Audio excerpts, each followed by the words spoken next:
everybody. Good show.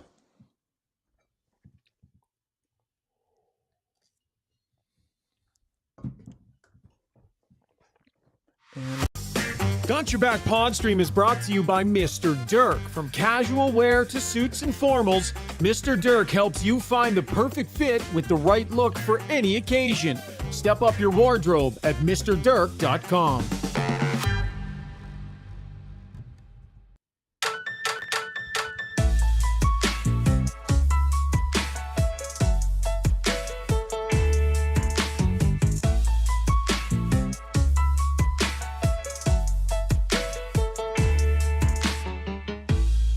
What's going on, everybody? Happy Monday night to you, and welcome to Got Your Back. It's an off night for the Edmonton Oilers, getting set to take on the Tampa Bay Lightning tomorrow, but lots to talk about.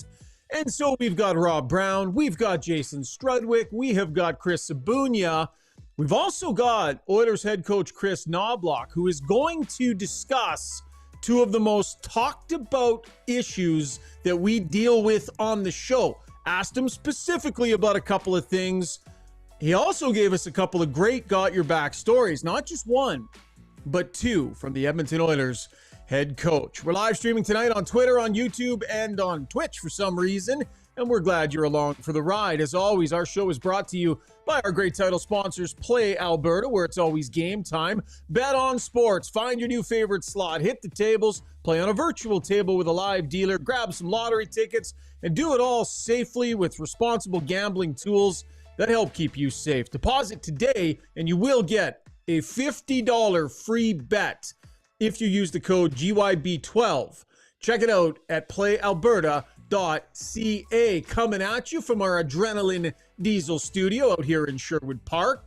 Now with an online store for all your diesel truck parts needs. Check out adrenalinediesel.ca. The studio's in Sherwood Park. Adrenaline Diesel off the Yellowhead. As we say, good evening to the gentlemen. Struds, you were pounding Pepsis the other night. What's in the pink cup tonight, buds?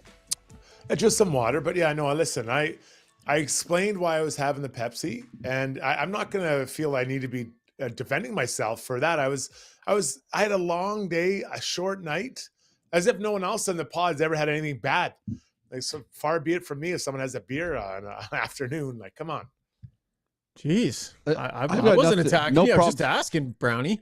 First of all, he said he doesn't think he has to defend himself. Sure sounded like he was defending himself right there. I feel like that was defensive in nature. Your tone was defensive for a guy who doesn't feel he needs to defend himself. I mean, a beer is fine. You know, that's normal. You could have a couple of beers during the show, but I mean, a Pepsi. Come on, think about your teeth. I don't drink coffee. I don't have that weakness that many people have, that they require coffee to get high on life. I get high on life. I just wake up. I'm feeling good. Chapstick and then a Pepsi at midnight. I don't think that's unreasonable. We have 5 hours of sleep the night before. What would your philosophy be on, say, a dozen margaritas before a show, Struds? I mean, it's not. Well, my friends do it. They do it, and they do it well. Yes, they do. You would never know. By the way, guys, our YouTube feed goes up a little bit before we get on air. And it's usually like Zuby's got it up there for a good, 5 or 6 minutes so people can hop on the stream and wait for it to start.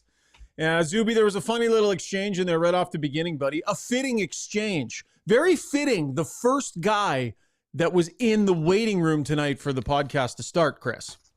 Yeah, that was Pod Goals in. And actually we go up, I put the stream up about 30 minutes before we start usually, so everyone will get their notification. That's how those notifications get sent out. So, and Pod Goals in was in here pretty early, and he said, early to the chat, just like I'm early to practice. It's how you stay sharp. He was the only one in there. He was the only one, just like Vasily has been the only one on the ice so many times. Yeah, and then I said to him, okay, great, how long are you going to stick around after the show? Right. Seeing if he was really going to put in a Pod Colson type shift, and he said, about as long as it takes Rishaug to brush the snow off his truck in the driveway. Love it. Love it. We also have to say hello. I don't know, is Sarah new? Zuby, have we seen Sarah before? She hopped into this. She pronounced her arrival into the live show. Yeah, she tonight came right in. I don't, unless sometimes I feel like I recognize this little picture. Sometimes people change their names too, so I can't say for sure, but she's not one of the gals we're used to seeing in the chat. She said Sarah is here so the party can begin. That's how she came in. So the parts can begin. Party, yeah. She corrected party for two. She said. Also. So, Perfect. So welcome. I mean, I'm sure. I feel bad if I'm not placing it, but I think maybe a newcomer or a new name to the stream. But the party is underway officially. Ace 96 says, Strud says Pepsi is a gateway to Coke. So just keeping that in mind, Struds. Pepsi is a gateway to Coke. Good to think. Good plan. Brownie, you were away. You went and saw a play that was a big deal for the family. Tell us, my friend. Tell us.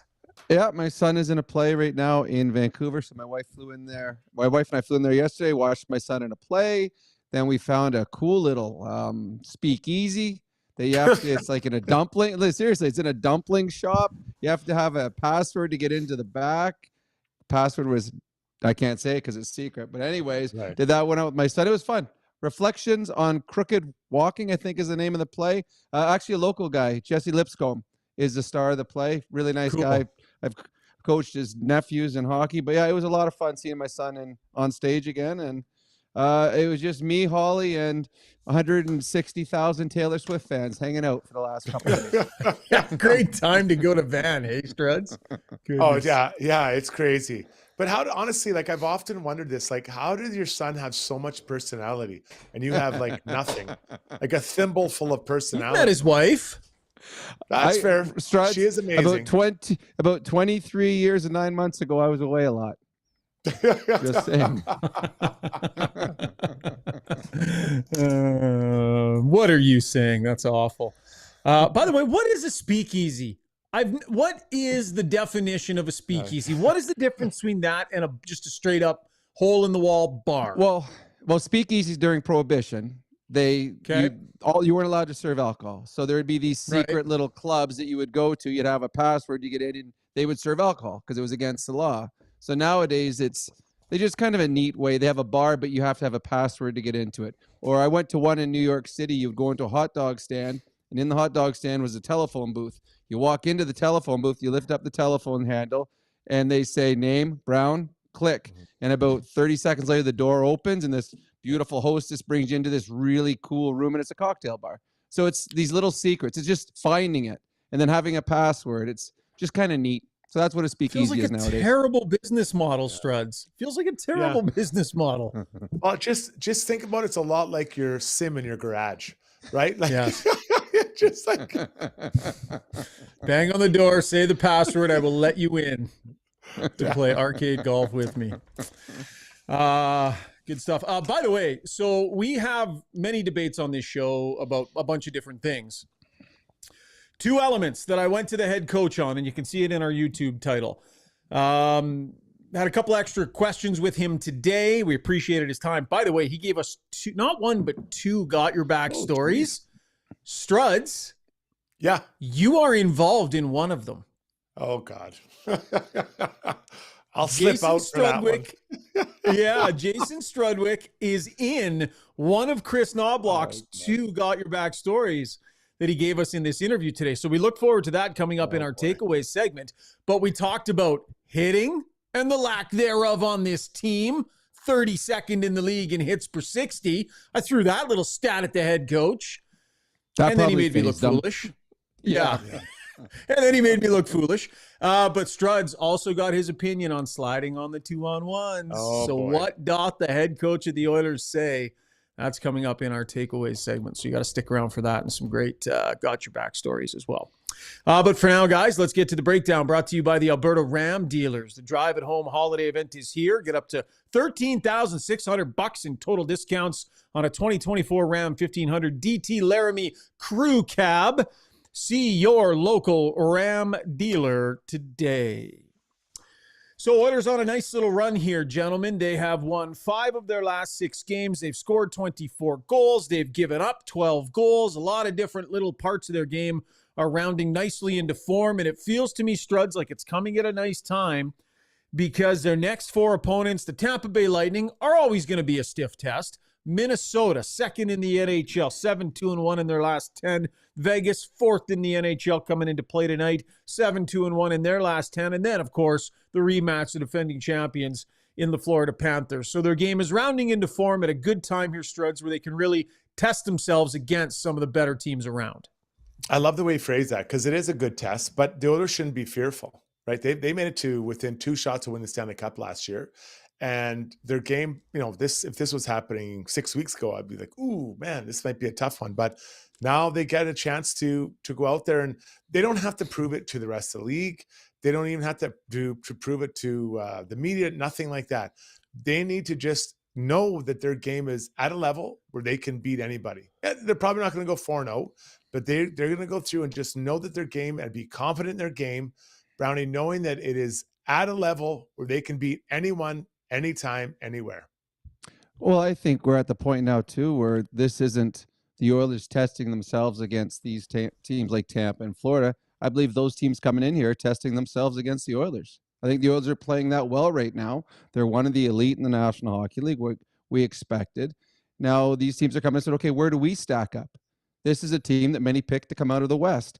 How are we against these guys? How good are they? Where are our weaknesses? We'll see if they expose things that we've got to improve on. So I think the Oilers now are a measuring stick for other teams in the National Hockey League, the way they're playing.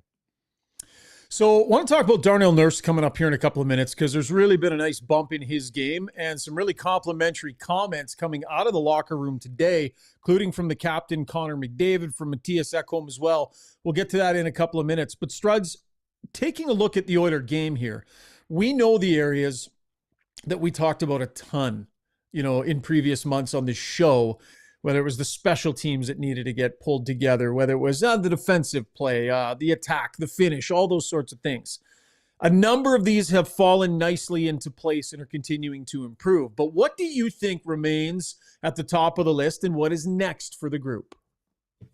Well, this is very, very biased, but I think it's important to acknowledge this, that the D are still in flux as far as, do they not need a D? What does he look like? What does that person look like?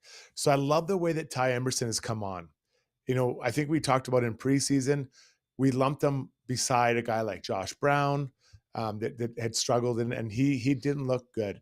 Well, he's continued to improve. They've given him, and I think since they've given him that penalty kill assignment where he and Ekholm go out there to start, he's kind of grown his game. So I would like for them to continue to grow his confidence and give him opportunities to be out there in real meaningful moments that maybe aren't necessarily, penalty kill, although that's important. So, towards the end of the game, you get to, maybe it's the second last shift, you put him out there to protect a lead. Maybe a little bit more time against, the higher competition, just to continue to grow it. And I'm not talking about flipping it and not playing Bouchard or Ekholm and Nurse or Kulak in those areas, but just give him a little bit more so you can keep growing this guy and seeing what his ceiling is and what he can do. So I think for me, and that might not pay dividends this year, but I'm looking down the road and keep adding. And then you can maybe work him up from a 6 to a 5. And then who knows after that. That's kind of like you in the bar. We used to work you up from a 4 to a 6 with your personality. No. Strudy went from a 4 to a 6 after other people had a few beers. The thing that I think that the Oilers, and I've been harping on it for a while now, is the Oilers need to have more production out of their second line. They do. I know that we all love what we get from Colson, and he works hard. He does all the little things. He's got, in his last 15 games, 5 points. Arvidsson's got 2 goals on the season. Captain hasn't scored a goal when he's moved down to the second line. Connor Brown's played there. He didn't have a goal on the second line.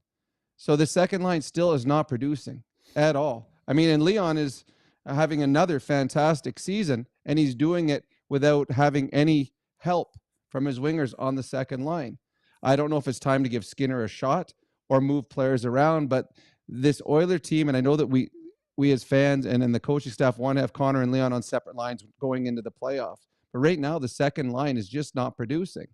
So I don't know where you go from here, if you're looking elsewhere, if you're looking from within.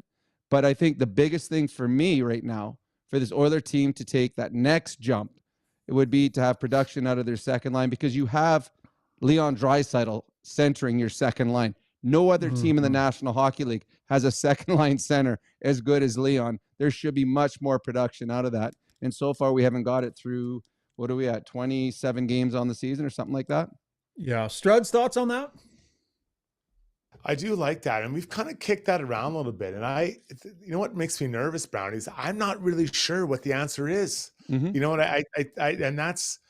I guess the easy answer would be when Arvidsson gets healthy, and maybe Rishaug, you know more than we do about where he is health-wise. But, you know, so when it gets healthy, is it automatically Podkolzin and Arvidsson beside Draisaitl? Maybe. And maybe that kind of gets going. But I think we've advocated, I think Skinner, they got to find a way to get him in there and give him a real chance, not a couple periods, not an afternoon, like a real chance to kind of figure out how to play with those guys, because he is, and Brownie, you said, the best pure scorer that he can get on that line. That's of the remaining players, not high, and he might even be better pure scorer than Nugent and Hyman. Yep, Brownie, like pure goal scorer, right? One of the things right now. So like, ahead, again, Brian. I like what Podkolzin does, but the production isn't there. It's still, he's got 5 points in his last 15 games. So they need more. And if he can be on the left side, well, then they need someone on the right that can put the puck in the net and let Podkolzin do the hard stuff. And I know that Arvidsson coming back from injury, hey, maybe that's it, but he only has 2 goals on the season. So it's not as though he was knocking it out of the ballpark before he got hurt. So to me, again, we talked about in the preseason, we were surprised that Skinner wasn't playing with Leon in the preseason until the very end to find a way to get a little chemistry. I know that they're still not in love with all of Skinner's game, and it's probably why with all these injuries in the top 6, he still didn't get a look. But I still believe that this team has more out of their second line that we've seen so far this year. What I will say about Podkolzin is if and when they do give someone else a look there, whether it's Skinner or whoever it ends up being, I really like the idea of Podkolzin as a third-line left winger with Adam Henrique in the middle and Matthias Janmark over on the other side or whatever. Mm-hmm. Like, I'm not going to disagree with you, Brownie, that the top 6 isn't the right spot for this player, but boy, has he ever made an argument for himself to legit be a top 9 forward on this team this year. Yeah. When coming into camp, I mean, we wondered, where would this guy fit in? But even as a third liner, Brownie feels like he'd be a really good fit.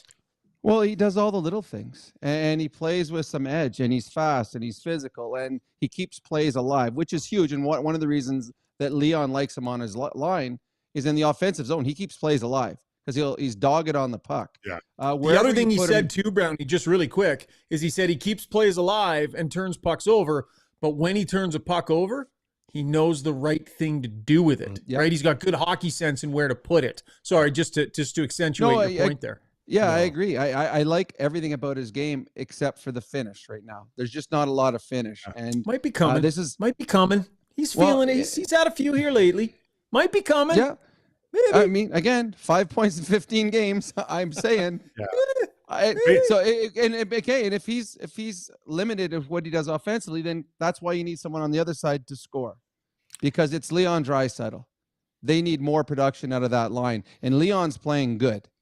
So they got to find someone. I don't know if it's Skinner. I don't know if Arvidsson finds his game, or maybe they find someone elsewhere as this season moves along. You know what's crazy, guys, is if Kane, and let's assume everyone comes back and they call it Philp. I mean, you could have, let's say it's Podkolzin with Arvidsson and Leon, and then Skinner along Kane. Well, I guess Kane would be Kane, Henrique, and there's some possibilities Skinner, there. And then you have Janmark alongside Philp and Perry. Like, that's pretty decent, right? It's more than pretty decent. That's pretty good through the line, and he can probably play all those lines more than we've seen, sometimes the fourth line getting. Final word on this topic goes to the man himself, Podkolzin. Chimes in on himself and says, guys, I think Leon knows a top 6 guy when he sees one. So Podkolzin is just fine where Podkolzin is in the lineup right now. He had the first word on the show. We're giving him the last word on this topic. Let's get to our Weiss Johnson sound box. Get your home holiday ready with Weiss Johnson. With any new furnace installed before Christmas, they're offering free duct cleaning. Whether your old furnace is given up or you're just looking to upgrade for a cozier holiday, they got you covered, and your ducks too. Visit Weiss-Johnson.com for more details. Jingle. Weiss-Johnson, whoa. Just realizing I did not label any of my clips again. Damn it. This might be bad. Lots Amateur of love hour. for Darnell Nurse. Yeah. Lots of reporters asking Darnell Nurse's teammates these days about his game, how well he's playing, how consistent he has been. The players certainly notice it. The fans are noticing it. We are noticing it. Here is, I think, Connor McDavid on Darnell Nurse. When Nurse is playing confident, he's skating well. He's great with the puck. Making good reads. He's aggressive on the line. Denying entry. I would say that when he's playing well, that's when he's at his best, and you certainly see that night in, night out right now. So Darnell Nurse, we've been talking about how well he's playing. I will point out he's got 2 points in his last 7 games. It's not about that with his game, Struds. Overall, his game is in such a positive place right now, and the offense will come as it comes, but it's not really about that, is it? He's loved in that dressing room, and I think that the guys will always defend him or support him. But you're right. For me, Darnell doesn't need to get a ton of points. And I think actually when he's not going for points, he's a more effective defenseman. And I know that people are like, oh, you got to get points to get to help. I understand that. But by being a good defender, taking away other teams' opportunities to score and moving the puck up quickly, then supporting the rush, that's when he's at his best. Leading the rush, trying to create offense that isn't there, that's just not his strength. He's got a lot of strengths, and that is not amongst those strengths he has. So he'll score his goals because he's got a good shot when he follows up the play. I love when he follows up the play. But Brownie, he doesn't need to be adding that point total to him, especially when you don't get the power play time. Well, I think part of it is there was an expectation with his contract that he'd be more than he is. And I think we take a lot of phone calls on our show, and I know you guys talk to people. Well, he makes this much money. Well, he's got to play like, well, if this is what Makar's making, this is what Josie's making. So, I mean, Nurse, he's got to produce. And I think sometimes he reads the articles or he hears the social media or hears the fans. He's like, well, I got to do more. And when he tries to do more, he found himself getting into more trouble. And what we've seen with Darnell this year, he simplified. If there's nothing there, okay, off the glass and out, or I'll flip it up over everybody's heads. I'm not going to make that big mistake. Whereas before, it seemed like he was trying too hard. And we see that all stars do that. Any star around the National Hockey League. We've seen Connor McDavid, when the power play was struggling, that's it, I'm going end to end. And he'd try to beat 4 guys, they'd take it off his stick, they throw it right back down. So he was trying to do too much, and when he did too much, then he just created too many errors for himself. So right now, almost all season long, he's been good. He's been very good. And this Edmonton Oilers team is a much better hockey club when Darnell Nurse is playing like he is, because now you've got a top 4. You've got 2 sets of defensemen you feel confident with right now. And Nurse has been excellent this year. And good on him. Good on him. So the last 11 games, he's been a plus or even player every single game. At even strength, he's been on the ice for 12 goals for, 11 goals against on the season. Now, keep in mind, he's been juggling partners over on the other pairing, right? 6th and 7th defenseman platooning in and out next to him. Hasn't had that consistent player next to him. His numbers have been good. His analytics have been good. His overall game is good. You guys know the part of his game that I like that's back. And he's not overdoing it, and he's picking his spots. But Darnell Nurse is being difficult to play against out there. He's not afraid to bury a guy in the corner. He's not afraid to give it to a guy in front of the net. He's got a little bit of snarl back in his game, and he's trying to be a little bit more physical. And you can't do it every night, all the time. It's a long season. But he's playing like he kind of owns some space out there again. He's playing a confident physical game, and I love it when he plays that way because not many guys can do it the way he does. Matthias Ekholm. This is a longer answer, but there's a lot here. It starts with Darnell Nurse, but Struds, you'll love this because he then talks about the blue line in general and the way that it's developed. He's the same guy, either he's playing well or not, and that's why he's the leader in this room. He will talk as much when he's playing bad as he is when he's not, and I think that's tells a lot about who he is as a person. He puts the team before himself every night, but I couldn't agree with you more, and I think it was game 10 or something. I saw a different pop in his game. I thought that he was playing really well, and obviously the last pretty much for the whole year, he's been rock solid for us, and I think he deserves a ton of credit for that. He's played really well. Him and Kulak has been really, really good, because we obviously lost some pieces on the back end in the summer, and we needed guys to step up, and I think those two in particular, and I think the whole decor has done a good job. I mean, we might not have the flashiest of names on the back end, but I think we do a really good job of playing to our capabilities and trying to give the team a chance to win every night. What say you on that, Struds? I agree with that, and I think they have to understand what they're all about. There's a lot of quality up front with some of the forwards they have, so you don't have to do all these amazing things on the back end. You've got to be steady and just be like raise your floor so that you're a strong foundation to give your goalie a chance to make the easier saves, and then move the puck up to your forwards, and not beat yourselves, not take unnecessary risks that the reward is low, but the risk is high, and then you get scored on. And I think that we saw that early in the year from some of the players on that back end, and now they're starting to figure it out. And that's steady, and that steadiness provides that floor foundation for the forwards, Brownie. I agree, and you got Emberson who's just finding his way, and there's a lot of talk about what the Oilers lost on the back end and how they weren't going to be as good. And Josh Brown, one of the guys that was the big name coming in because he got the longer contract, doesn't even make it out of camp. But you got an Emberson who they put him in a spot to succeed after the first few games, and he's flourished, and he's getting more confident. Guy like Stetcher, if you're a small player in the National Hockey League on the back end, normally means you're an offensive guy. Stetcher isn't. First goal was the other night, and it was a horrible goal on Binnington. But he understands the risk reward. He understands making the simple play, puts himself in the right position. He's played over 500 games as a small defenseman that's not offensive. So he understands the game. So I think the Oilers on the back end, as Strud said, they're playing within themselves. They're not trying to do more than they can. And they've got guys up front that are capable of doing more. So the guys on the back end simplify and just get the puck out quickly, and you're going to find yourself not in much trouble. And we've seen that as of late with the Oilers back end. They are not spending a lot of time in their own zone most nights, and a lot of it is the credit to the defense.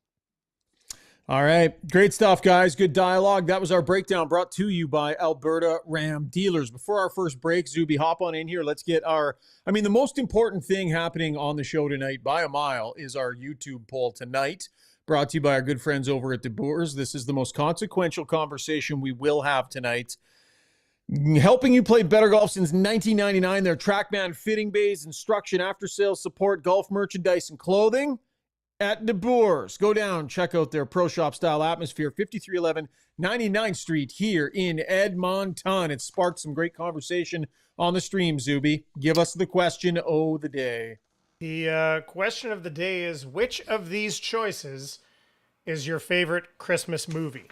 Very important, very consequential. These are the choices. Yes. We got Christmas Vacation, we got Elf, we got Love Actually, and we got Die Hard, which I declare to be a Christmas movie, and as many others do. Dicey. So those are the four on the poll. We're getting lots of other write-in options and lots of good chatter on there. But those are the four we decided to go with based on a conversation we had on here the other night at the end of Ask Us Anything. Brownie, what say you? Love Actually, and it's not even close for me.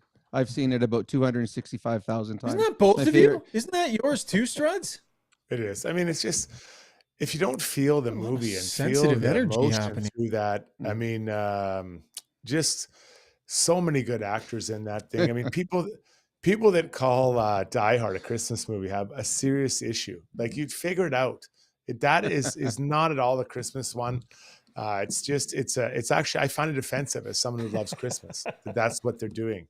But Hugh Grant in Love Actually, like that guy, I love him. And that scene where he's dancing to the Pointer Sisters, I mean, come on, like enough already. I love when the British guy goes to the States and he runs into the girls in the bar. Yeah. Oh, you can come stay with. Oh no, we sleep alone in a single bed. You're gonna have to sleep with all three of us. Yeah, you guys are on an island right now. You are on an absolute freaking island. Zuby, why don't you just give us a quick little update, Zuby, and you can let these guys know how much this audience identifies with their tastes. Well, 50% of the people on this pod apparently identify that as being their favorite Christmas movie. There it is. 3% of the stream consider it to be there. 50% of these four in the picture here. And it's you guys are having an impact though. It's just gone up to 4%. Okay, let me say this. Let me just say this. The reason they don't like it because they never watched it. This is they think it's a rom-com, which I love, and they're like, I'm not going to watch that. I don't want to watch something where someone's getting beat up and running around with no shoes on in a tank top that he probably shouldn't wear because his arms are too skinny. It's outrageous. It's outrageous. This and you know what? Take a stand. And you know what, Struds? We are very comfortable in our masculinity to stand up for Love Actually and say it is our favorite show. And we really, I don't care if anyone else loves Love Actually as much as I do. I am going to watch it 5 more times before Christmas. I love it. Stand proud, Brownie.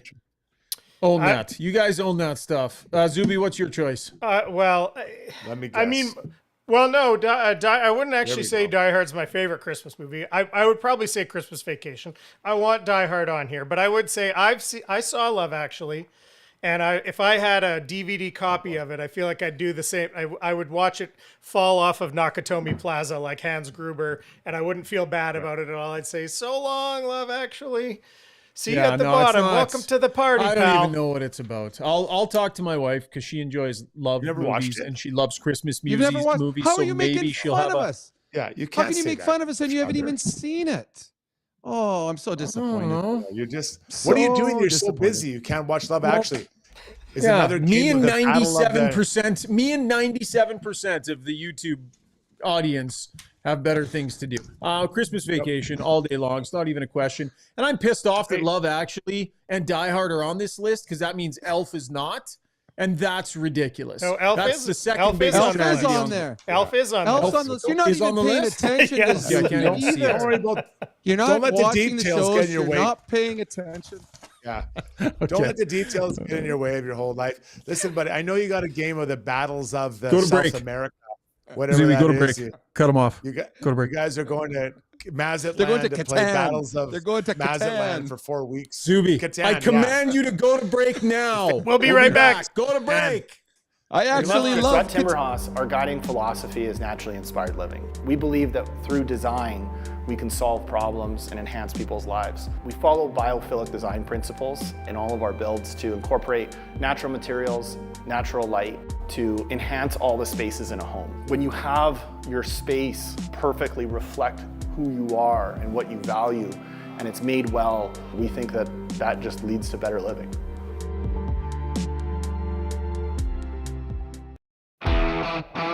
Specializing in heavy-duty commercial truck powertrain repair, performance, tuning, and part sales, Adrenaline Diesel's professional team is ready to assist you with all of your needs, from the simplest oil changes to engine conversions, overhauls, and engine modifications. Featuring an all-new online parts store and machine shop to manufacture, replicate, or repair parts, visit adrenalinediesel.ca.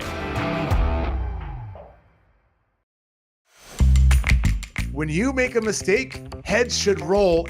It's not right. And I'm here. Someone has to put their foot down. Now that I say it out loud, it does sound a little crazy. God, I look good.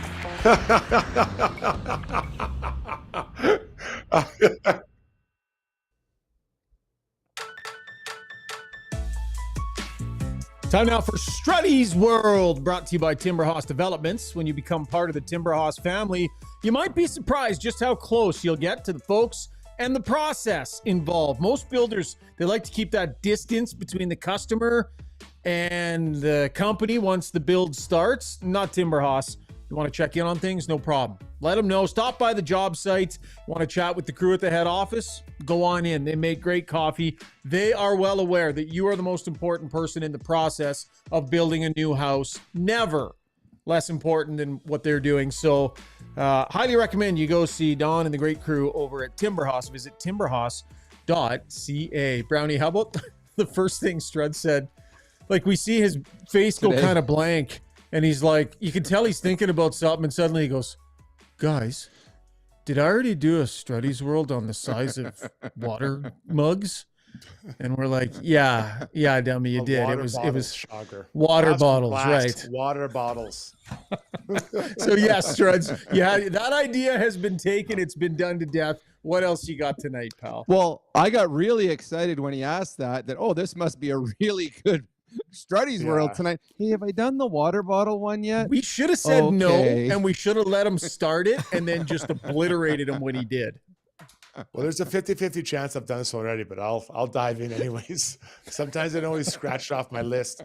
So this is the time of year we all have to guard against overindulgence, right? You go to the Christmas party, there's a charcuterie board, and I love charcuterie boards. I get down there, I just love them. I hover over it, I pound it all. But I found myself the other day, my wife likes corn chips, right? And she likes plain corn chips. There's nothing to them. You may as well just chew on sawdust. They're absolutely painful. So anyways, I found my other day taking a handful and then another handful, another handful. And all of a sudden I thought, who am I? Ryan Rishaug? Why do I have no self-discipline? Completely lacking self-discipline, right? Things that aren't good. There's no need to eat them. So what I'm saying is this, guys, if you find yourself in a situation where you're just eating something you don't like, don't be like Schauger. Don't do it. Step away from it. Don't do it anymore. And I'm going to try to have no corn chips for the rest of 2024. What a big sacrifice. What a sacrifice. Brownie, do you like charcuterie boards? Do you like charcuterie boards, Brownie? Is that one of your favorites too? I do like the stuff on a charcuterie board. Yes, I do. I believe it's charcuterie, isn't it? I don't know. I like the meat and the cheese and the crackers and the grapes and all that stuff. Charcuterie. I see. Struds. Not Betty Crocker? You know everything about cooking, Schauger? That's not cooking. That's taking stuff out of packages and putting it on a board. Oh, I'm sorry. I didn't know how classy you were. Are you also a guy that figures out the wine?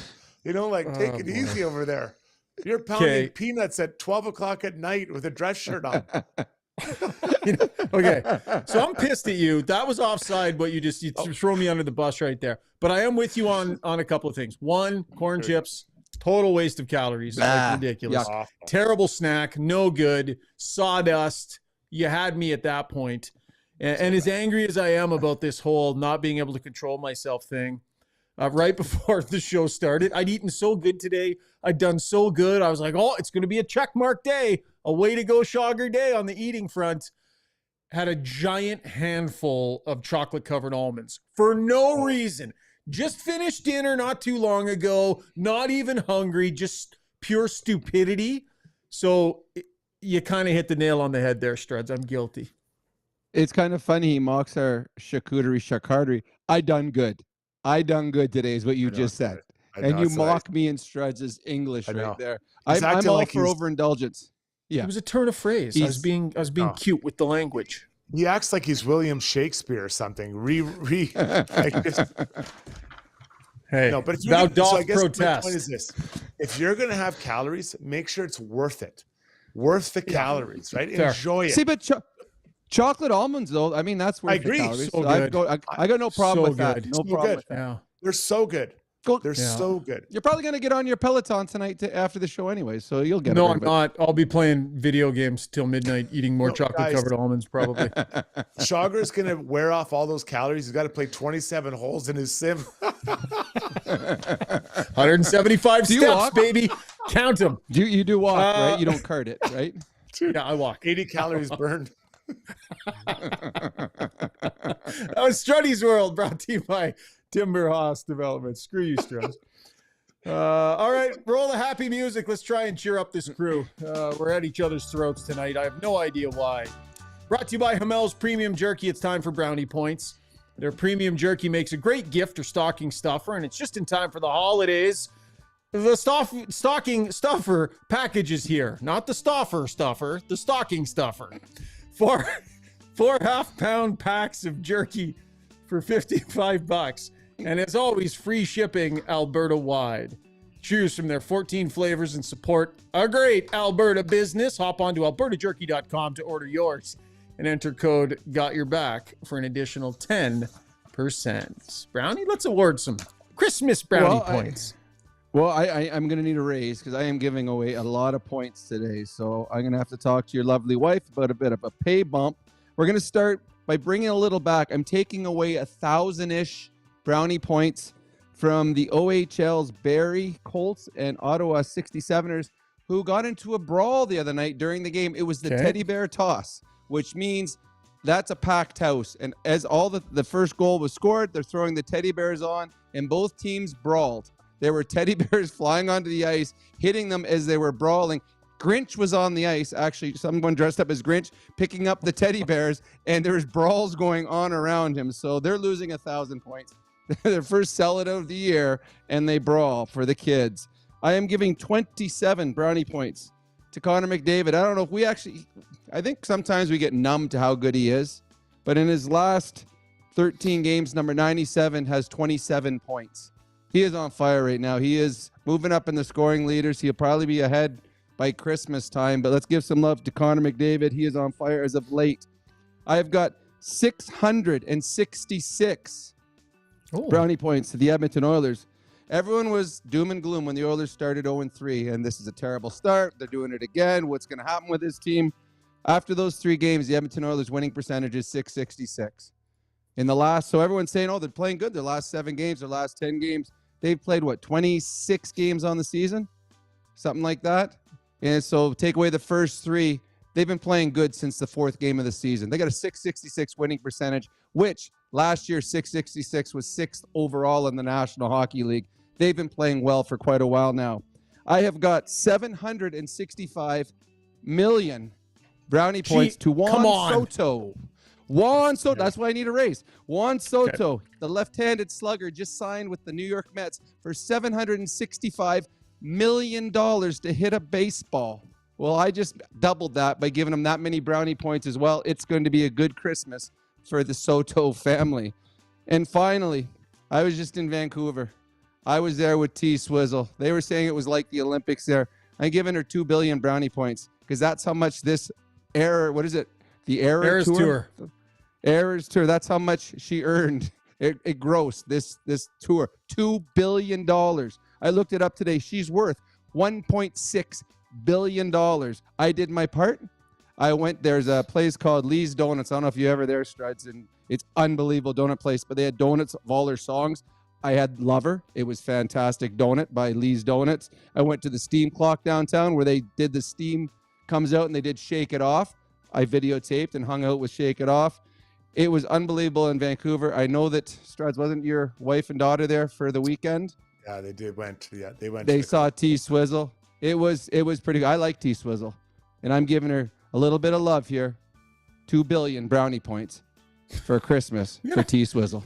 Introduce like some sort of a cap system on the number. There you go. Schauger's about to introduce a salary cap on brownie points. Like, I feel like the one thing you can say about this brownie points segment is there's real integrity in the numbers. And I feel like when you give away billions like that, Brownie, it just throws the whole system out of whack, Struds. Like, we got to put some sort of restraints on this guy. You can't just be bloody sizzle. She's the greatest. Still. I'm not shaking it off, man. I am not shaking it off.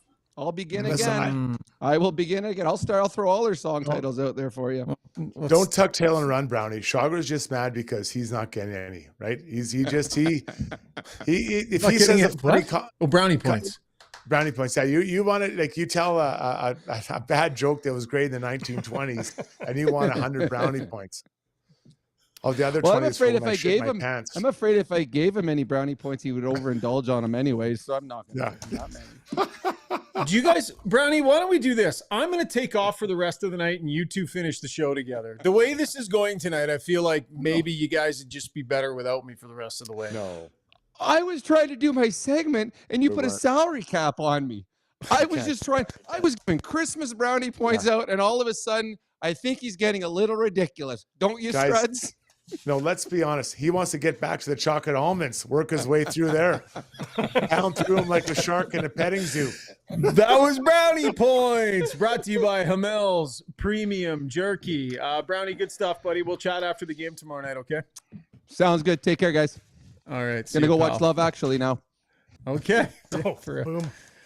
Boom, boom, and he is out. Struds, before we wrap the segment, we didn't do Relentless Player before, so why don't we get to the Relentless Player of the Night, brought to you by UCAN Youth Services and Edmonton charity Relentless, in helping youth people rise above life's challenges. From mental health struggles to finding a steady job, they offer support youth need to build brighter futures, connecting youth to employment opportunities, equipping them with essential life and work skills, and providing free on-site counseling to ensure their success. Visit ucan.ca to donate. Today, we are proud monthly donors here on Got Your Back. Encourage you to do so if you can as well. An amazing local organization that is helping youth in our community. Struds, who are we going with tonight, my friend? Yeah, and this is not going to be flattering, but I'm going to give the Relentless player to the Toronto Blue Jays, who relentlessly pursue free agents that aren't coming to them. Last year was Shohei Ohtani. This year is Juan Soto. Do you really think they're going to come? Do you really think that guy's going to leave America, United States, and come to play for your team that isn't that good? I'll say it again. They're not that good. Why are they going to join that team? It doesn't make sense. It makes zero sense for any of them. And I feel like Ross Atkins and that whole group is just trying to pull the wool over all the Blue Jays fans' eyes, saying, oh, we're trying to get better. You know what? Go find a pitcher. Go find some other players that can support Vladdy Guerrero. Maybe sign him to an extension or Bichette. So I'm tired of that whole song and dance. Fool me once, shame on you. Fool me twice, shame on me. I am done with these guys and their joke of, we almost had him. You didn't almost have him. He was using you to get a bigger deal. All right. Our follow-up Strudy's World tonight brought to you by UCAN Youth Services. When we come back, our conversation with Oilers head coach Kris Knoblauch. Stay locked on to Got Your Back, presented by Play Alberta. At HSE Core, we are dedicated to providing unparalleled safety compliance services to small and medium-sized businesses through our monthly health and safety program management, including managing contractor screening registries and core auditing services. Let HSE Core Services help you maintain a safe workplace for you and your valued employees. Visit us at hsecore.com.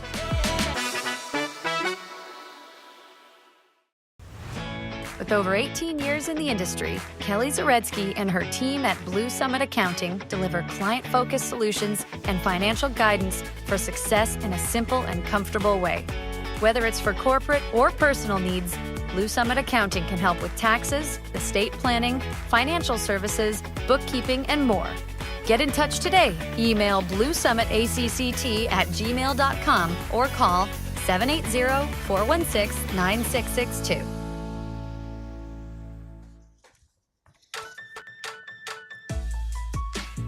Regular listener and live streamer CK Pond making a play at either Zuby or Brownie's job. I'm not sure. Says Shogger, time to hire cheaper help. I'll do a show for free and we'll kiss the ring. Ha ha ha. And you know I love my employees that are willing to kiss that ring. Time now for takeaways, brought to you by Horizon Ag and Turf. Put something green under the tree this Christmas. We're talking John Deere green. Who wouldn't love a new compact utility tractor or lawnmower for Christmas? Right now, you can take advantage of 0% financing for 60 months on compact tractors, gators, and lawnmowers. Cash discounts on compact tractors up to $5,200 as well. There's never been a better time to get in the seat of a John Deere.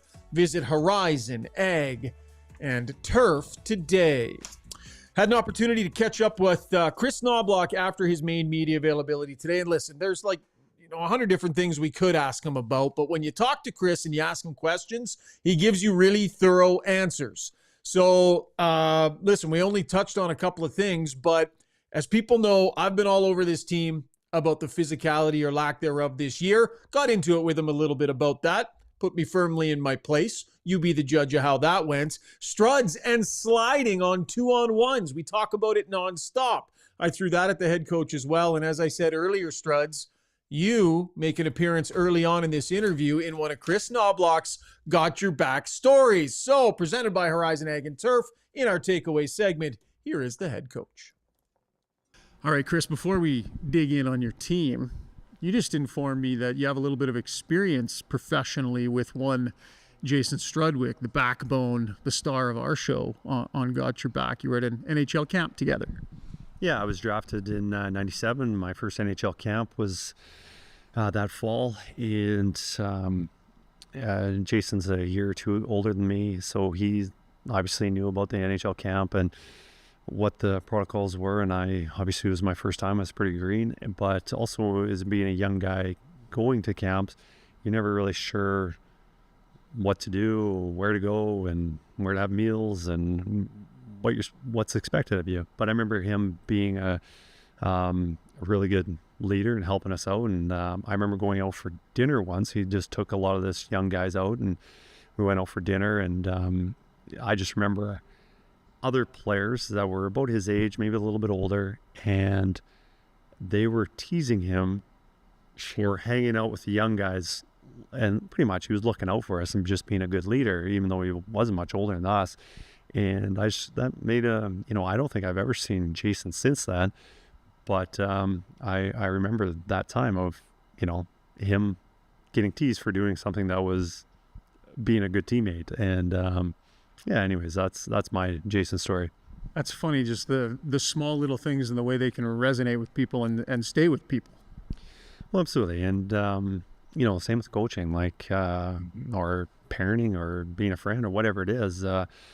It's not so much what you know. Like I can, I don't know. There's a phrase on, it's not what you say, it's what they hear, and ultimately, what they hear is hearing your words. But it's more important is how you make them feel. So you could have all the knowledge in the world and tell players what to do, but if you don't have or they don't feel like you've got their back, or you make them feel supported, their reception of your message is going to be a lot different than if it just depends on the coach. It's very important, your delivery.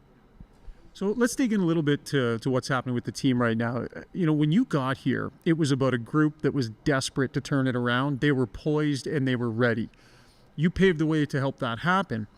This year it's a little different, Chris, in that there was expectations come out of the gate and it just doesn't go well. So now you've got a disappointed group searching for answers, maybe a different type of frustration, than when you had first got here. How difficult was it to navigate your way through that compared to when you got here before and the group was so poised and seemed to have a lot of answers already? Well, anytime you go through whatever experience it is, whether it's good or bad, it's going to help you down the road. And I think this team has gone through so many experiences, winning streaks, disappointing playoff losses, losing streaks. I think a lot of the adversity they've gone through has helped them go through this season, where last year was about as bad a start as you could have, and they were able to recover and have a pretty good year, like only a couple goals away from winning Stanley Cup. And now this year, not getting off to the start that we wanted, I didn't see any of the, obviously everyone's disappointed, want to win as many hockey games as they can, but they knew that they could turn around. The frustration, the panic level wasn't nearly what I saw last year, and the record wasn't the same. But I think there was a lot of confidence in we can turn this around and things are okay. I think that's really important now. Now, if you have too much confidence, you can leak into complacency, where you don't have any of that fire because you think everything's just going to work out. I think this year we balanced that really well, and it's early in the year, and as a coach or even as a leader on the team, you can only push so hard just because it's still a long season, and there's going to be another stretch where things aren't going well and we got to turn this around. But it's a fine line. I want to talk to you about physical play. You've probably noticed I've asked you a few questions in press conferences about body checks and physical play and that sort of thing. And I know the group, maybe it doesn't come the most naturally to this group. But as of right now, you are last in the league in hits per 60. Last year, you were right around the middle of the pack. I've asked you about this before, and I know, you talk about how if you got a lot of hits, it's probably because you don't have the puck a whole lot. where are you at in your head in terms of, your group's ability to come out and play the game physical when needed, but also, understanding that it's about other things that are important? And how do you feel about your team's physical play? Well, I think a couple things are really important to win hockey games. One is blocking shots. If you don't block shots, you're just allowing the other team to put the puck on net and create scoring chances. Another one is physical play. You need to have hits. You need to finish your checks. You need that element of your game. You have to have some physicality to be successful. But if you have a lot of blocked shots and if you have a lot of hits, you're probably a really bad hockey team. So it's it's a fine line and it's mostly how you're playing. I believe we are number one in having puck possession. So anytime you have the puck, it's pretty difficult to have a body check. And if you have a body check, we're probably going to the penalty box if you have the puck. So that's part of it. The other one is, our makeup of our team is a lot different than it was last year. And the biggest thing about finishing checks and having body checks, a lot of it is often when guys don't have body checks, they're not committed to doing it. And that is part of it. But a bigger part of it is just getting there in time. And whether that's making a read to where the play's going or having the legs and the speed to get there in time. Because there's one thing about having a player who will finish every single check and be physical. But if they can't get there to do it, well, they're not going to add that. So yes, I completely believe that you need a certain amount of physicality to be successful. But if you're super aggressive, it sometimes it leads to other things. Like one is the more you finish your checks, the more passes are getting through you and you're giving up scoring chances. And you hear from an offensive perspective on take a hit to make a play, where a player will take a hit, set up his line mate to create a scoring chance. You hear that all the time. But if you look at it the other side, I guarantee you that player who took that hit or was delivering that check, they were probably going in there with their stick up in the air, which allowed that player to make an easy pass through. So, and then the more you keep your stick on the ice, the more difficult it is to break up those plays. So, it's tough. We're number one in puck possession. We're near the top of the league in defending. So, I know that the more we increase our physicality, the more scoring chances we'll give against. But you do need physicality to win hockey games. So there's a direct line there for you. The more physical you are, chances are the more you're giving up. It can. Yeah. I'm not saying the more physical, because that's not true. Because if you look at the Florida Panthers, they're a very physical team, and they're also a very good defensive team. But if you built that way a little more. They're built that way. Yeah. But if you look at other, I don't want to point out other teams, but there are teams that are physical, and they're not as good defensively. And there's a lot of running around, getting noticed, and they're not in a position. And defensive hockey, one is being in the right position, but probably more importantly, it's a stick position.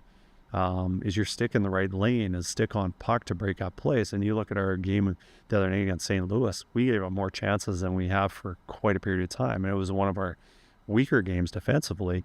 They were able to make numerous passes to the slot.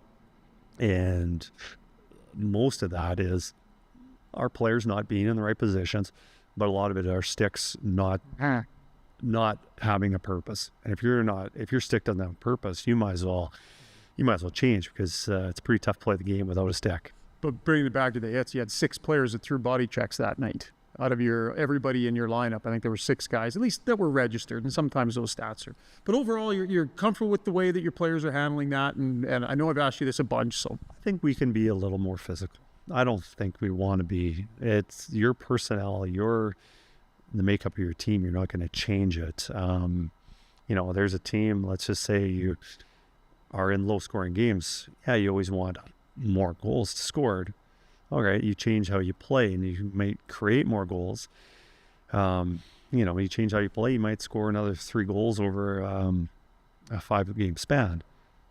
But there's probably a good chance you're scoring 3, but you're giving up 5 or 6. So yeah, you accomplish your goal scoring more, but what'd you give up? With our team, we have to be careful what we ask for. Mm-hmm. I think we can be a little more physical, but are we going to be the top 10 in the league in hits? No, I don't think that's anywhere where we want to be. So we have a debate often on the show. Jason Strudwick, we're talking about 2-on-1s here. Jason Strudwick hates it when defensemen slide on 2-on-1s. Rob Brown, the offensive-minded guy, says he hated it when defensemen slid because it took away their options. So every time we see a guy slide, we get into it on the show. What say you, head coach? Well, it all depends on your position going into it. If you have no speed, it's very difficult to slide. I'm a proponent. I think defensemen should slide. But there's certain situations where he should not. One, if his gap is not good and you don't have that momentum to dive into him.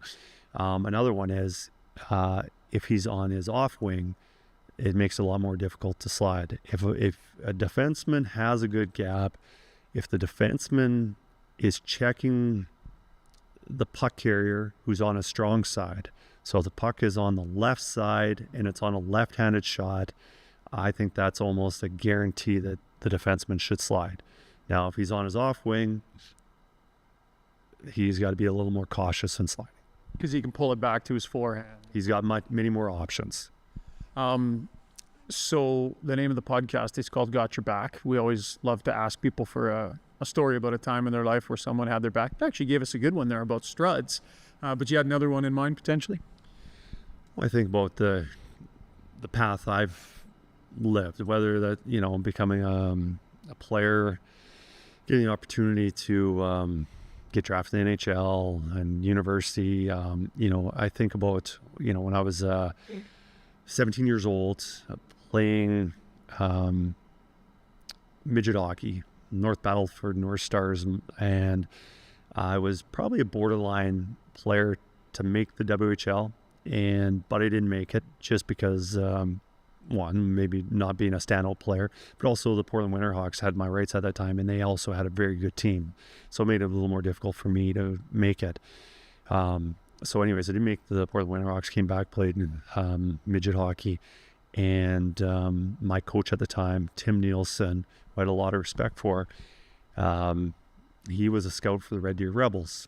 He got the Portland Winterhawks to trade my rights to the Red Deer Rebels, which kind of, you just think about how that changed my life.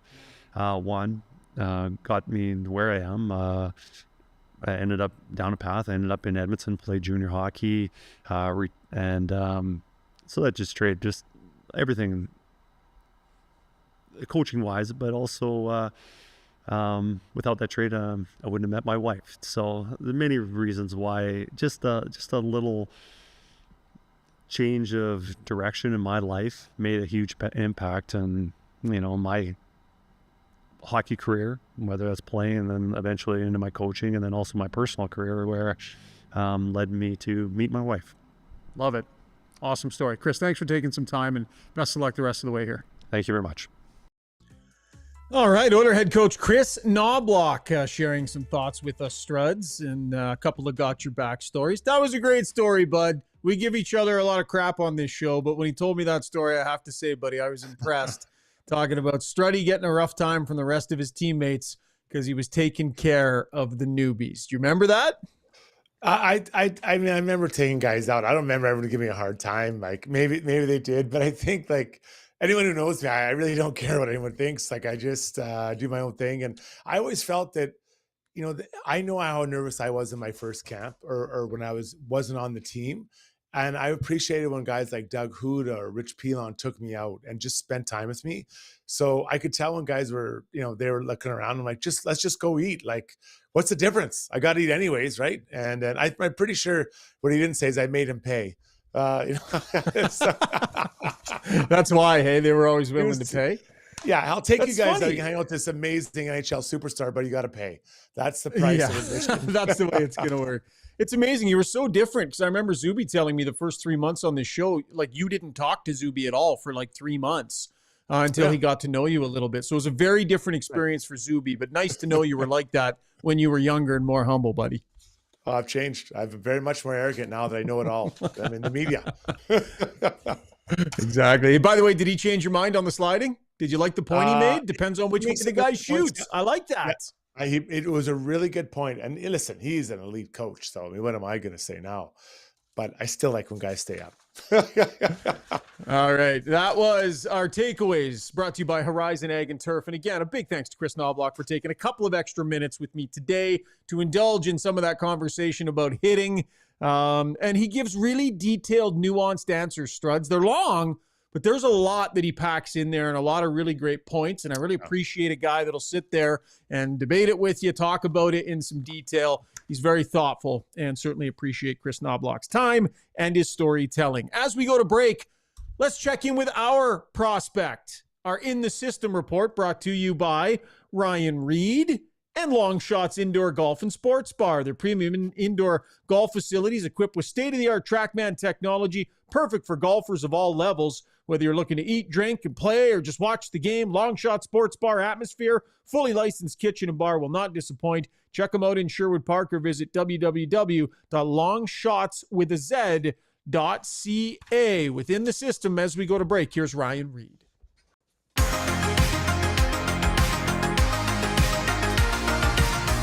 The Condors have lost 5 straight games while giving up 20 goals over that span after losing 5-3 to the Ontario Reign Sunday night. The Condors traded Noel Hoffenmeyer for Jacob Perreault from the Montreal Canadiens, and Perreault scored in his Condors debut. The Condors have sunk to 8th in the Pacific Division with a 7-10-3 record. Even with the team in front of him struggling, Olivier Rodrigue has posted a .914 save percentage over his last 6 games. Noah Philp leads the team in plus-minus with a +6 and has 6 goals and 11 points in 17 games this season. The Condors will travel to Toronto for their first ever matchup with the Marlies on the 14th. London's Sam O'Reilly has picked it up recently and has 8 points in his last 5 games, including 5 goals. Teammate William Nicol has 29 points in 28 games this season and is on pace for 71 points on the campaign. In Barrie, Bo Akey is goalless in his last 10 games but has managed to post 8 assists over that span. He has 19 points in 25 games this season. 2024 6th-round pick Dallin Wakely has 3 goals in his last 5 games and 6 goals in his last 10. He is just over a point per game on the season with 21 in 20 games. 2020 5th-round pick Maxime Berioshkin has 3 goals and an assist over his last 5 games in the KHL. He is at 24 points in 35 games for the campaign. I'm Ryan Reed, and that's what's happening in the system.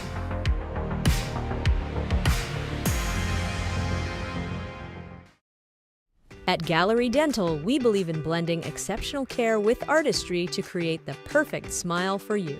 From routine cleanings to advanced cosmetic procedures, our team is dedicated to providing top-notch care in a relaxed and comfortable environment. With state-of-the-art technology and a passion for perfection, we ensure that every visit is a positive experience. Join the Gallery Dental family and let us help you achieve a smile that you'll love to show off. Contact us today at secolandentistry.com.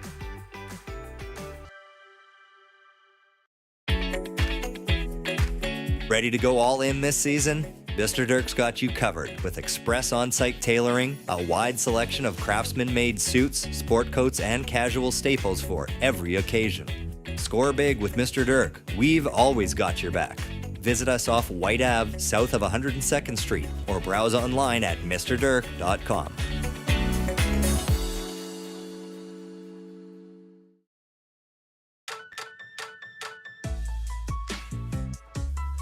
Rolling right along here on Got Your Back. Time now for us to take a couple of laps, brought to you by Acon. 150 years they've been doing their thing in the construction industry.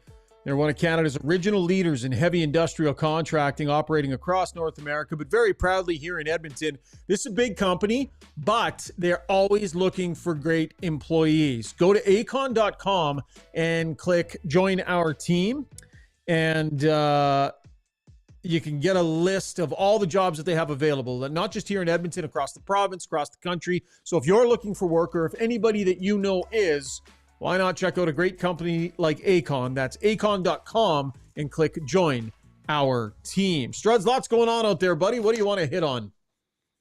Well, big goalie trade today. So, the Avs have switched out both their goalies. They were on the roster just a short time ago. Yeah. 2 new ones. So today they go fishing in San Jose. Mackenzie Blackwood comes back to the Avalanche. It was Mackenzie Blackwood, Giovanni Smith, and a 5th rounder in 2027. The Avs send out Georgiev, who just a short time ago was an all-star, by the way, but they send him out along with Nikolai Kovalenko and 2 draft picks, 5th rounder in 25 and a 2nd round pick in 26. Colorado also holds on to Georgiev's 14% of his deal. And he's in the last year of his $10 million deal, like over that time. So the Colorado's not messing around, man. They got 2 new goalies, and they're hoping that's a solution to their goaltending woes. Well, not sitting on their hands, right? A clear weakness on a team that they don't have the depth, right? We know that the lineup isn't what it used to be, but when you've got Nate McKinnon and you got Cale Makar and, Devon Taves, and if you can get any kind of goaltending, Struds, you got a chip and a chair against anybody in a playoff series. Like with those players, you got a chance against anybody in a playoff series. So addressing it, Blackwood with a 2.95 and a 9.10 so far this year. So he will be an upgrade. Be interesting to see if it is enough. Yeah, but when he was with New Jersey, was he enough? Right? Think about that. So when he was there, he was supposed to be the man. And then he goes to San Jose, and he's done pretty well. But, now he's going back to another good team. Is he going to be enough? So it's an opportunity for Mackenzie Blackwood. Let's say that. But I don't know. If this doesn't work, is it the goalie still? Is it the goalie coach? Is it the system? I don't know. They'll have to figure it out. But they've won before with this group, so maybe they can do it again. And then this one I thought was really interesting. We know that the Wild now got Jiricek out of Columbus for a pretty significant package. And after 10 days and 0 games played, Jiricek is going down to the minors. So he won't be playing. He hasn't played a game yet for this group. Anybody check Alan Walsh's Twitter? Yeah. Was there anything today? I didn't see. Yeah, I haven't checked, but I think I'm guessing they're just like, buddy, go take a deep breath. We're going to work with you. Yeah. These are things we want to work on. Take a deep breath. You're our guy. Just take a second and figure things out. I mean, the Wild are playing well. This isn't a below 500 team. They're one of the hottest teams. Best teams in the league. So I think it's a little easier when you're there rather than in Columbus to be sent down the minors. And I hope that he has the right attitude as he goes down. Yeah, 100%. The other thing I wanted to rip by you, I saw our guys at the Board of Governor meetings happening down in Florida alongside Gino Reda, Dregs, CJ, LeBrun are all there. By the way, ace cameraman David Parker, my work wife, is down there with them as well. Dregs did mention today, though, that as negotiations seem to be going pretty well, there's chit-chat between both sides, the league and the PA, and potential extensions and all that kind of stuff, that a playoff salary cap is something he could potentially see coming on the horizon, Strud. So after you went off the other night about it, could be something there maybe. Yeah, and I think that's really interesting. I do think it makes sense. It's not hard to implement. Like, let's be honest. Like, why you do it all year and then you get to game 83 and just throw it out the window? I think it's very fair. Now, I think, let me be clear. Maybe how do you do that? Because you have so many extra players around. So I think it's the team you ice has put to on be the ice that night. Yeah. So you can have $100 million of players there, but the team you ice has to be camp compliant. I think that would be the specific thing you have to have. All right. That was Taking a Lap, brought to you by our good friends over at Acon. Dregs and Company doing a great job down at the Board of Governors. Make sure you check out their content on tsn.ca. They've got everything on lock. Some good stuff from Pierre LeBrun today as well about the Ottawa Senators, a little frustration over some of the reports coming out of New York about interest in Brady Tkachuk. So good stuff over on tsn.ca. Go and check it out. Struds, let's take a rip around the league. Not a lot of action tonight, but we'll do that courtesy Canadian Club, our scoreboard. So the first year of the CC Distillery was 1858. So in order to honor that, their 18-year-old high proof comes in at 58%. It is a doozy, but you would never know because it is smooth. I have tried it. Full-bodied whiskey, aromas of caramel, toffee, spicy vanilla, and rich oak. They got a butterscotch finish on that thing. It is oh so smooth. Struds? Just 3 games tonight, and we'll start out east. Well, they're all pretty much all out east, but the Ducks are in Montreal. They lose 3-2 in a shootout. Laine scores in the power play, and then he also scores in the shootout. So Laine continues to, look like a really shrewd move for him. And keep in mind, he didn't play since preseason, so he's doing pretty well. There were some votes, buddy, for Relentless Player of the Night for Patrick Laine. When you were doing Relentless Player, a few people chimed in and suggested Laine tonight, so good on him. 2 teams have been struggling massively, the Sabres and Red Wings. Someone had to win tonight, and they kind of both lost because they went to a shootout as well. The Red Wings win 6-5. I think in one case, you have a coach on a hot seat with the Red Wings, and for the Sabres, I think their GM would be on a hot seat. So 6-5. Yeah, here's comments the other day about players not coming to Buffalo and why, and anytime you're out there having to give that level of explanation, when you chased your franchise center out of town by not letting him have the surgery he wanted and wondering why players don't want to go there. That was interesting for me to listen to, Struds. Real challenge. And I honestly, and I like him, Kevin Adams, but I think me too. He was a bridge too far as a GM at that moment in his career. I think it was too much for him to ask. And lastly, the Blackhawks, the last place team in the league, beat the Rangers 2-1. Taylor Hall goal and assist. I cannot imagine how loud it's ringing right now in MSG because that was at home. That call for changes there. Now, I know they shipped out their captain.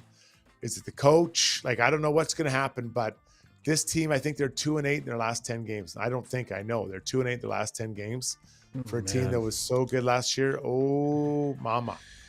Yeah. Pressure. We'll keep a close eye on that one. Pressure's mounting. Internally, things can't be great. Pressure from the top down, ownership, lots of frustration. A team with expectations, a team that really should be very much in its window and kind of floundering and flailing a little bit. That was our scoreboard, brought to you by Canadian Club Whiskey. Zuby, hop on in here, my friend. Time to get you involved. It's been criminal how little we've heard your voice on the pod so far tonight, buddy. We got people trying to take your job. We've got people chirping at you on the stream. We got to get you engaged here. Ask Us Anything, brought to you by BJ Electric Supplies, founded in 1976. They're a full-line distributor providing quality wholesale electrical products for use in industrial, commercial, and residential settings. Proudly owned and operated in Edmonton. Visit bjelectric.ca. Some after-the-fact brownie points for you, Zuby. You did a nice job covering up the in the system. Right, that's all you pulling all those pictures and stats and such. You made the Knoblauch interview, which was an audio interview, look great. Our show looks great. It's tight. You and Steve are doing a great job, buddy. Thanks, pal. Yeah, just try to zip through. Now that I found the resource of the Condors website, they have a nice photo. They have some nice photo Perfect. They have a photo thing from every game, so I'm able to get some of those new Hopefully players. it's not copyrighted if we them don't in get there. sued. No, certainly not. We're helping them out. We'll put a credit on. I'll make sure to add a credit in the system. People can go check out all that stuff. It's good stuff. Okay.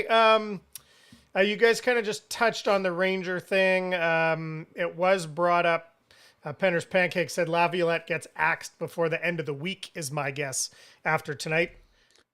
Does that seem like the... That's a lot of change. Struds, that's a lot of change. You boot the captain out of town and then fire the coach. Don't you need to let it resonate a little bit? Don't you need to kind of let the vibration stop from the trade? Otherwise, what's the point? Give it a little bit, give it a chance to breathe, don't you think? Well, I think they've lost to Utah and now Chicago. Not exactly powerhouses, with no lack of respect for Utah. I think they play Pittsburgh and Montreal next. I think I might be wrong, but it's getting tight. It's getting really, really tight because again, they're 2-8 in their last 10, guys. That is rough. And I think in their last 20, they're 9-11. So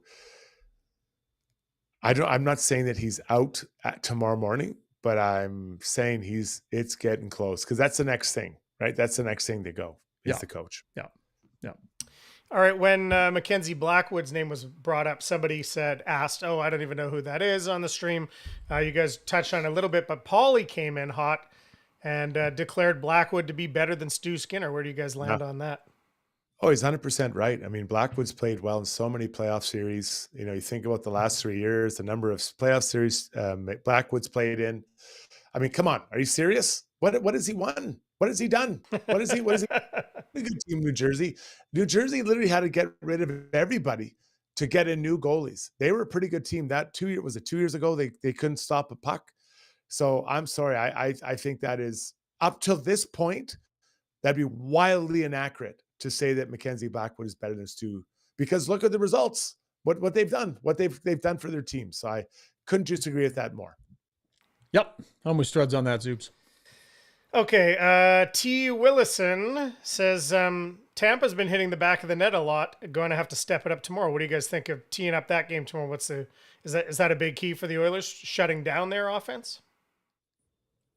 Yeah, I mean, obviously they're a team that can score. They've got a lot of guys with high motors, and so what I mean about high motors, a guy that plays fast and comes at you. They've got good D, obviously a goaltender that's at least average. So they're always a tough. Right, they're always a tough out, but I like this. I like this for the Oilers right now. Like, the good teams want to play other good teams. You want to kind of see how you are against them, and not that this is a statement game. The Oilers aren't into the statement games anymore, but you want to play good teams, and I think both teams will be excited for this game tomorrow. Tons of stars across both lineups. Nikita Kucherov, 37 points in his 23 games. Brandon Hagel is having a hell of a year. Just made Team Canada. Braden Point is Braden Point. Gensel, Hedman, Sorelli, Paul. Like, they got a real nice group of core players that are always going to be a challenge. So you cannot take this group lightly. They know how to win. Good test for the Oilers, Zuby. Paulie backtracking says he made a mistake with the greater than in the wrong direction. So he claims he was actually saying Skinner is better than Blackwood. And I apologize. Wow. But no, you got nothing to apologize for. Don't. That's Paulie's mistake all day long. Way to own it, Paulie. We appreciate that. But Struds, every word of that was true. A couple of people were talking about sort of Skinner v. Nuge. That is to say, Jeff Skinner. MB saying quite frankly, what does Nuge do on the top line? Some people were pointing to Nuge's defensive metrics, but on that same topic, Penner's Pancake, sorry, but Skinner is more of a driver than Nuge right now. Yeah, not as good defensively, but he has some hands in tight. Is that the spot, or would they just not break up that top line? Or is that the spot that Skinner might be able to get into? Okay, I'll reshape this. Let me ask you this, Struds. If you gave Jeff Skinner every minute at even strength on that line with McDavid that Nugent Hopkins has had, do you think he would be doing better than 410 for 14 points? If he were out there every shift that Nugent's had this year on that line, if you were to have given those to Skinner, where do you think his point totals would be? The challenge with Skinner is that he wants the puck on his stick. And so does 97. So at best, I could say he'd be similar numbers, because Connor wants it on a stick. And you look at, and it's not that Nuge defers to 97, but he understands how to play with him. And there's a difference there. So I don't think Skinner is quite with that yet. So I don't think, I can't say they'd be better. I'd have a hard time believing they'd be better. Yeah, I agree. Couple of things.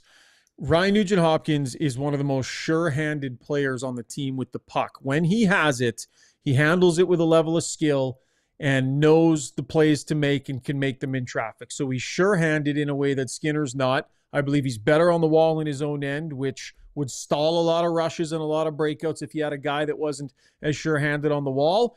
I think Ryan Nugent-Hopkins' numbers kind of belie what the truth is, which is he is massively appreciated by his line mates, his teammates, his power play mates. They want Nugent Hopkins out there because the guy is sure-handed and can make plays all the time. Okay, Earlier on, Trizent was saying for Ask Us Anything, wondering if you have any comment on Speck's thesis that Broberg leaving is on Jay Woodcroft. Right. Yeah. I read that article from Speck. Yeah, and I mean, listen, he puts it on Ken Holland for kind of not reading the tea leaves properly and stepping in and saying, hey, head coach, you have to play this player. He's too important to the team, to let flounder.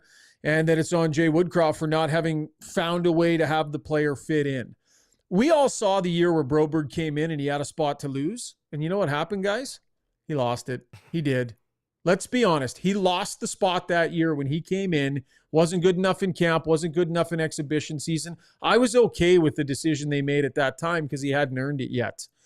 I think the mistakes were made a little further down the road when it was clear he was making strides and he was ready. And so he was a tweener. He was kind of with the team, but not really playing, and kind of with the team and barely getting any minutes, and kind of with the team and the seventh defenseman.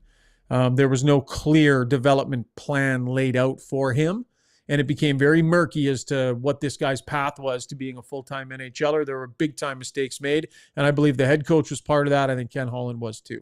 Struds, that's a big question for Ask Us Anything, but what do you think? I've got the simple answer. There was no path for him to play on the left side. They needed to trade Kulak. And I said that, the year before. And that's because you're looking up, you're like, okay, well, where do I fit in?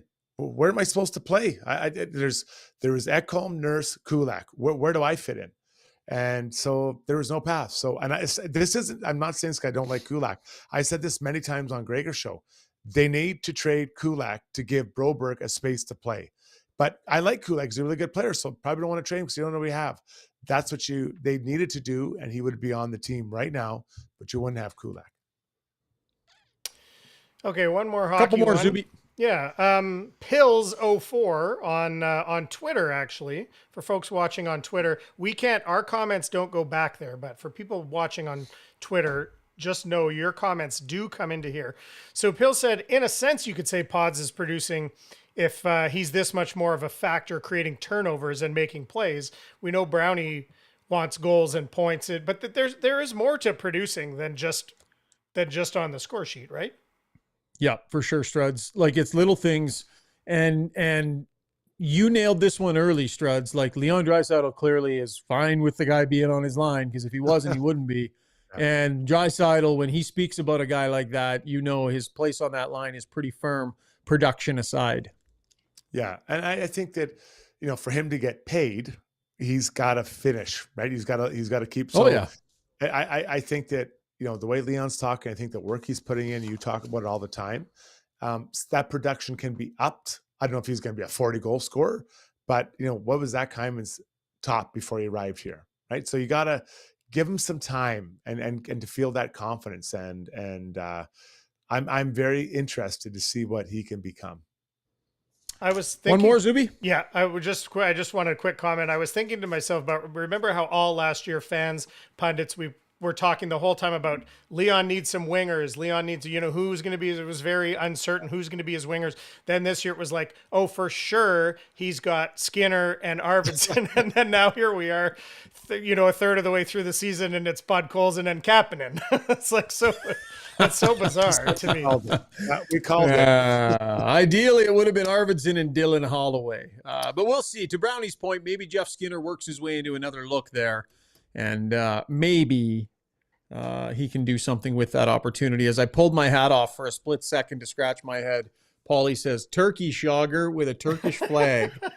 Thanks so much, Paulie. Appreciate that one. Zuby, we done, or you got one more? No, let's do this last one. Southern Farm Boy said, this is completely non-hockey at all. Southern Farm Boy says, for Ask Us Anything question, if you could give a new dad one tip, what would it be? Interesting. Struds, you want to go first on that one? Any parenting tips, bud? Yeah, I think, give your wife a break. So, just... take the baby for a few hours somewhere, anywhere. I used to take my kids to when they're the baby movie stars and strollers, and just give her a break. Just let her have a nap or do nothing. Send her to get her nails done. Anything with lunch with a friend. I always found that I had a much more pleasant afternoon or evening after I would do that with my kids.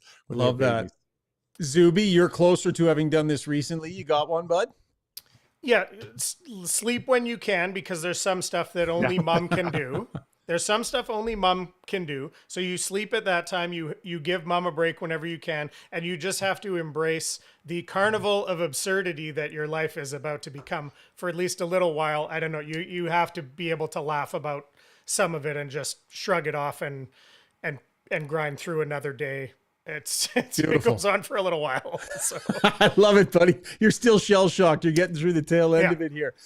Jack says patience and love. Emma Terry. No, I'm not going to read that one. Dennis says smelling salts for the new dad. Polly says understanding and always make them feel safe. The Dr. Carpy says be present. Never fail to let your partner and child know they matter. Some stranger reminding you, happy wife, happy life. My little bit of advice, a little bit less for the baby phase, but really from the day they're born for the rest of their lives, my advice would be you literally cannot hug your children enough and talk to them enough. As a dad with 5 teenagers in this house, 3 are stepkids and 2 are my boys. I'm so happy with the fact that my 22-year-old comes through the door, my 20-year-old comes through the door and gives me a hug. And so happy about the fact that talking and conversation with them is natural. It's normal. So that if there's ever tough times talking to you, it just feels normal for them. So lots of love and lots of conversation. How about that for a feel-good little end to the segment? Hey, nice. After such a combative show, guys, we wrap it on such a positive note. Zuby, let's wrap up the poll, buddy. It's going to get combative again because we're going back to this poll. So the question was, of the options given, which of these is your favorite Christmas movie? And Christmas Vacation did win 36%. Die Hard, a Christmas movie, came in second at 30%. Elf only drawing 22% of the vote. And Love Actually coming in last, 10% of the vote. I'm going to do some quick math. That's about 8. That's going to be 18 votes, I guess, on our 184 votes. And but Strudy and Brownie pumping it up certainly. Hell, I mean, it was way down. It was at 2% at one point in time. We had a few good write-ins, too. We got The Holiday. Sarah said The Holiday.